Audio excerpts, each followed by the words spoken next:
Welcome everyone to this month's first lesson. We're going to be talking about navigating common turnarounds using our 1-6-2-5 turnaround. We're going to be in the key of G, and we're going to apply this to the jazz standard Dee-Di-Do. First, let's lay some groundwork.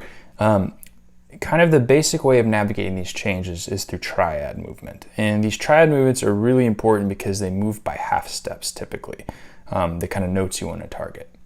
So let's get into it. If you're following along in the PDF, we've got a G triad, that's our 1 chord. Our 6th chord is typically always major or dominant 7, and that's going to be this E triad here. Now, as you can already see, what's happening here is this G is moving up a half step to G sharp. From there, we're going to go to the 2 minor, which is an A minor, and the G sharp is going to move up to an A, and we have this A minor. And then from there, we're going to move to a D or D7, and we've got this D right across here on the 7th fret. So we've got a little half-step movement just climbing up these triads all the way except for the end here. Now we can kind of add and put some kind of more tension notes in here by adding the flat 9 to the dominant triads. So what I mean by that is if we have a G here, instead of playing an E, we're going to play an E flat 9. So we're going to raise that E up to an F. That'll be the flat 9 of E. And then from there, that F is going to resolve down to this A minor like so, F down to E, or A minor 7 like so. And the same goes for the bass note, G sharp down to G, okay? Then from there, instead of going up to the D here, we're going to come and do the same gripping for the D down here, and we're going to play A minor 7 down to D. And so what's happening, we have that G goes down a half step to F sharp, or A minor 7 down to D with the flat 9, right? There's that E flat, so the E goes down to the E flat. And then from that D flat 9, we're going to go to G.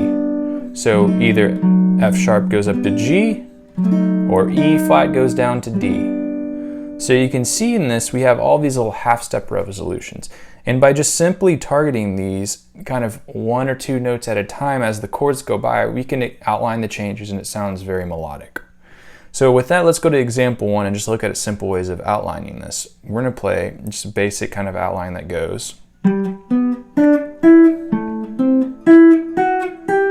So this is using just the stock chord, just going up, G, B, D, E. That's going to go G to E, and then A, C, E, F sharp, A minor, to D, and then resolve on G. And then you just kind of make variations on it.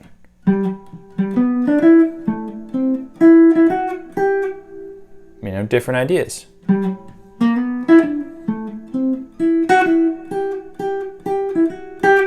Try backwards.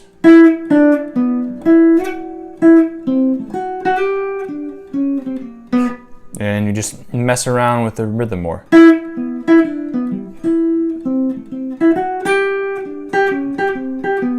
Okay, so that's kind of just a really nice, simple way of just injecting that, those little triads to address the changes of that 1-6-2-5. The next one, we're going to now target this G sharp. So we were going to go in example 2, we have, right, E, D, B, G sharp, starting the E kind of like a G6, into the E, and then just backwards down the A minor, up, and G, right? So we'll go.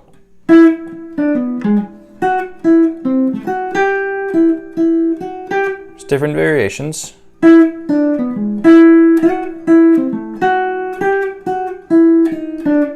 And then mix and match.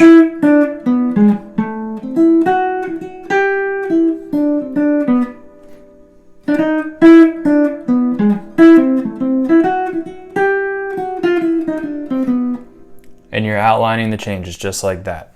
Now we'll add in an example 1 of the flat 9, the flat 9. So we're going to be targeting that F right here and the E flat right here for the E7 flat 9 and D7 flat 9. So now we have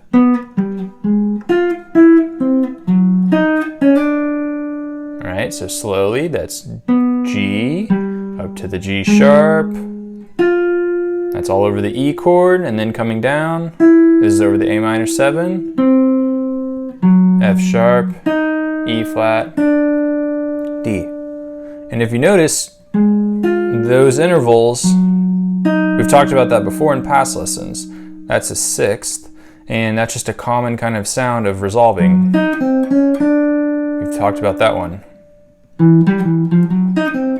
So now you're kind of seeing that bare bones a little bit. So let's just mess around with it. We might go.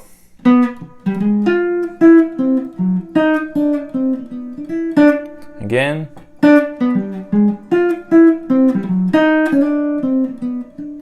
And again.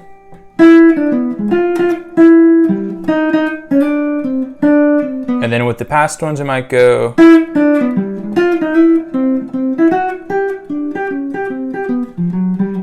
Okay. So you start mixing and matching the really basic stuff we did, and now adding in that flat 9. The next one, another variation for example 2, we have.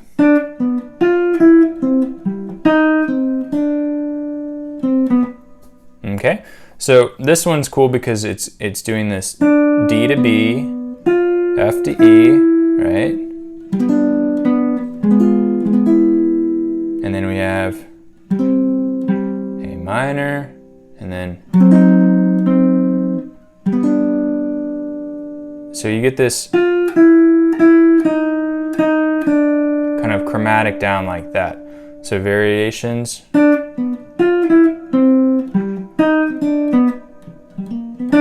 Again.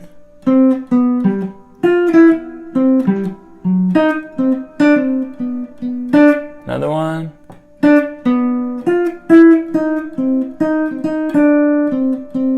Now applied to some more stuff.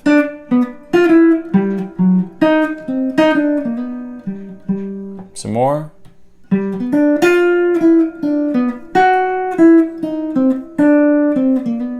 And so you can kind of start mixing and matching these things, and you're not really thinking necessarily about the triads or just, you know, going up one or coming down the other, just kind of going in between. So just experiment.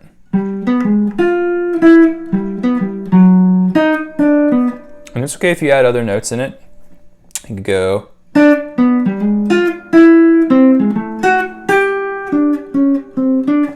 All right.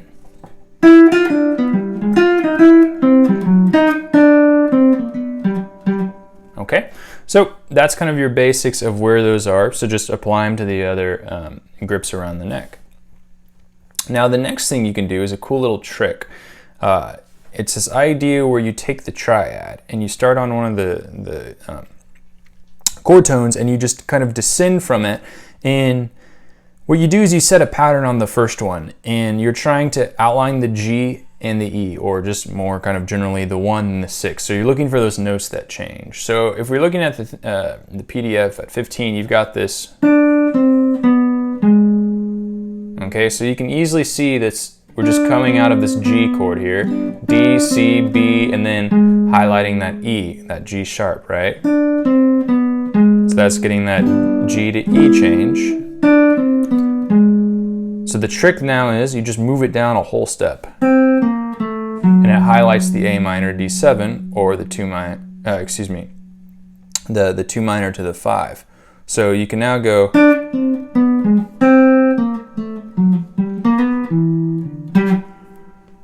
It's literally highlighting the chords. You just set a pattern at the first and then move it down. So.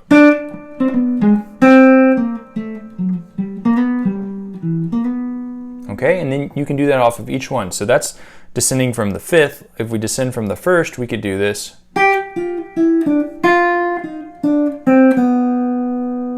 So I'm playing G, and then I'm already going to highlight the E with the F, E, D, and I'm just coming down the notes in the key, and then I just move it all down, and I'm not even thinking about the notes, and then I'm just resolving. So.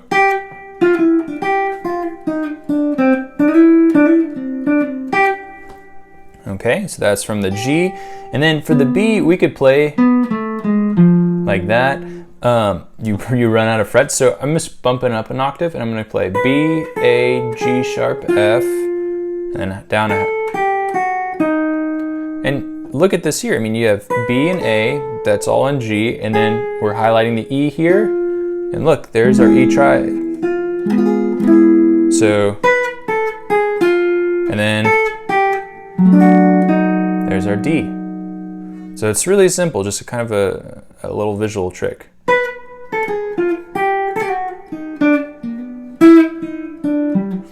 So you can just mix and match going in between the triads and kind of really outlining, or just doing that little trick, and you got a lot of kind of cool mileage with it. So just to apply it to some stuff, the tune D that I do is really simple. It's got 2 bars of G, simply, and then a bar of C, and then a bar of F7, and then it goes 1, 6, 2, 5, 3, and then 6, 2, 5. And don't worry about the 3, 6, 2, 5. We're going to talk about that more in the next lesson, but I'm just going to highlight it with the same 1, 6, 2, 5, and it works just fine. So to quote some around with the melody and then embellish it, I might go.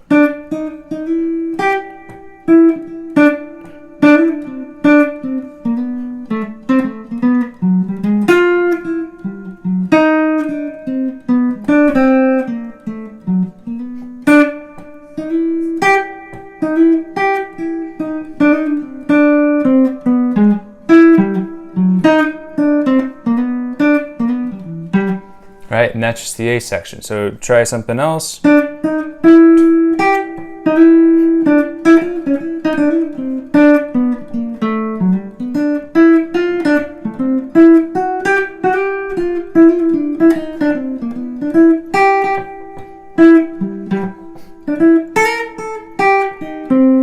Then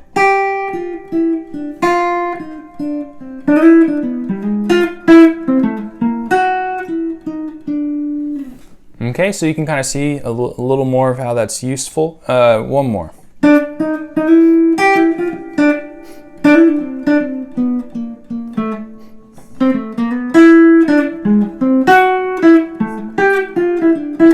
And you don't always have to do the down.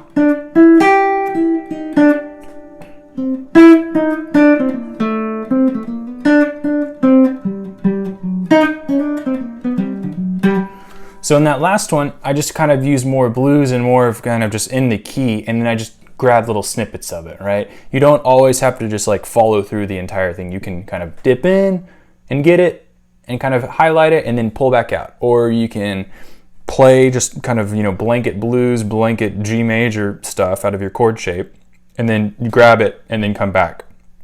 So that's kind of how, I'll do one more. So 1, 2.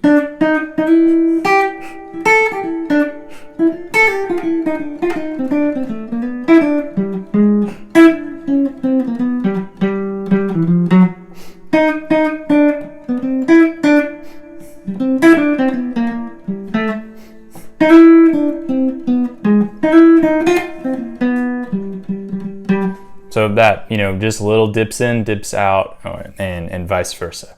So experiment with those kinds of ideas, and then next time we're going to be talking about that 3 minor to 6, 2 minor to 5, and instead of triads, it's going to be all about arpeggios. So that classic kind of sound of going, that's going to be next time. So stay tuned, we'll see you then.